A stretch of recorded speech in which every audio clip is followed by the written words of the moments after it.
So yeah, continuing from that original video and the stitch that I did in part two, um, and again, speaking to those who identify exactly with the scenario of being a single woman, specifically a single black woman, because that's who I can identify with. Not excluding, but just being uh, precise about it. And so, not just so for the idea of having a dream as just marriage and it doesn't happen. What about any dream, right? What about, first of all, how did the dream or how did this idea become implanted as something you desire in the first place? So much of the collective society and collective consciousness as human beings being on the planet is this. There are different themes that are always running that say, as a human being, you must do this in that way. And marriage being one of them, marriage and partnership. And there's such a high percentage of marriages and partnerships that don't succeed, especially, well, marriage is supposed to be forever, till death do you part type of thing. But there's a lot that the percentages have increased over the centuries, basically. And the idea of commitment from both a man or a woman's perspective in that kind of union, things have evolved and changed so much. Beliefs that were fashioned from the time that you were born. And you may have observed around you, which inspired your desire to want to have the same thing. There's a lot of commercialism, about the idea of perfect relationships and all of the nuances that are attractive within it.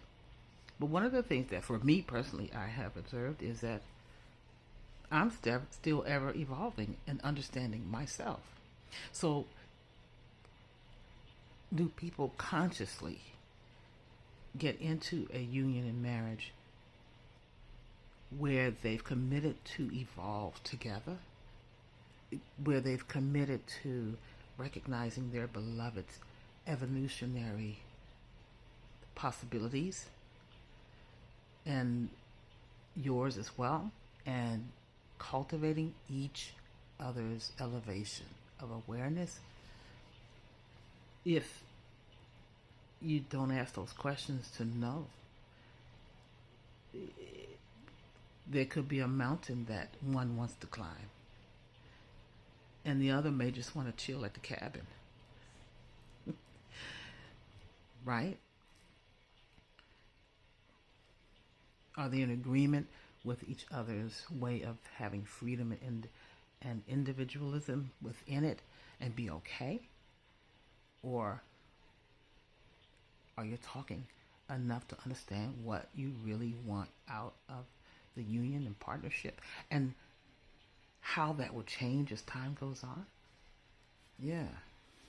I feel like we need to understand more about ourselves, our selves, our beliefs and ideas of how we see certain things like relationship and marriage, and how those beliefs were formed and fashioned.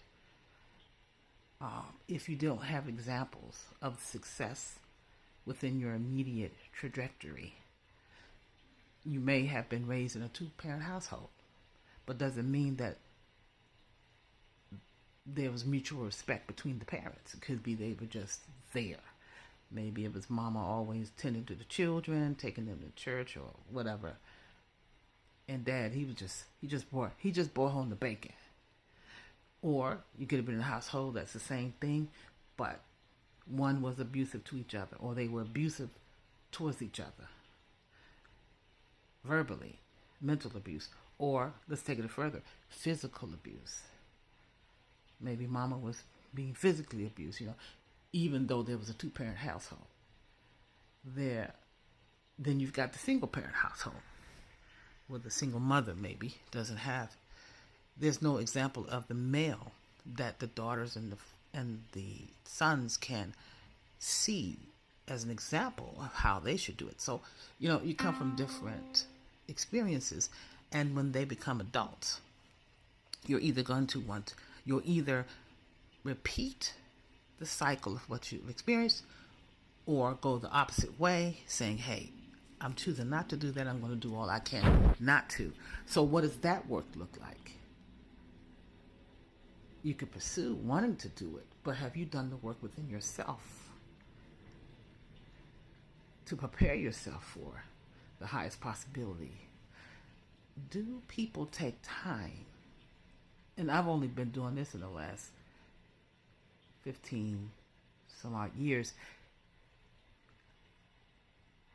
Understanding self-awareness from a spiritual, metaphysical approach.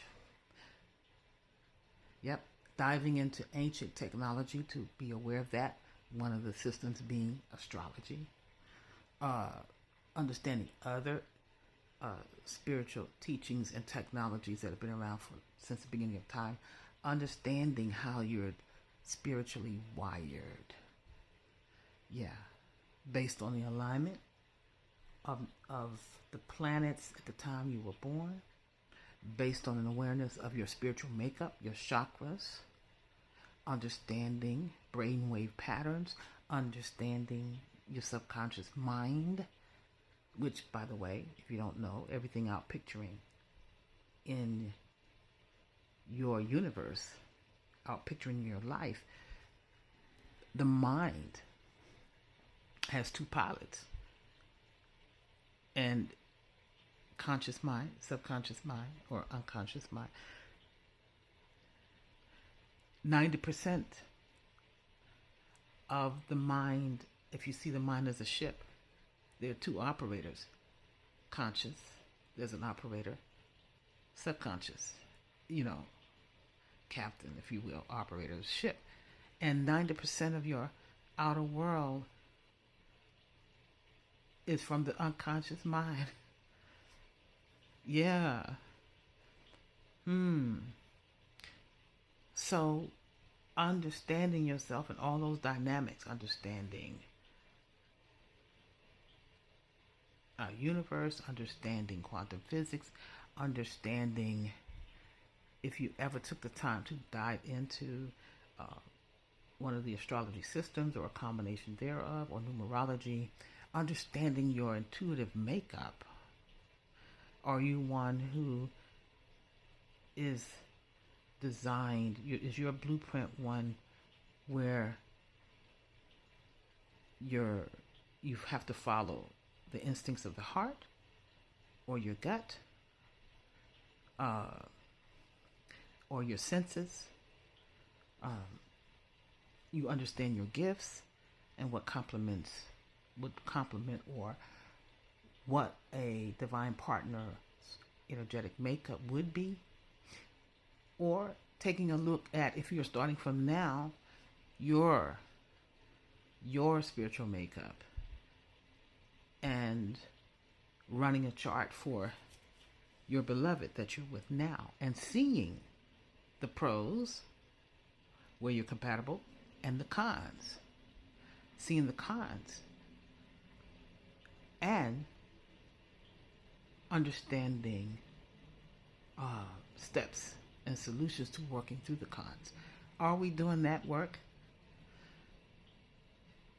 Which I consider etheric dating. Yeah.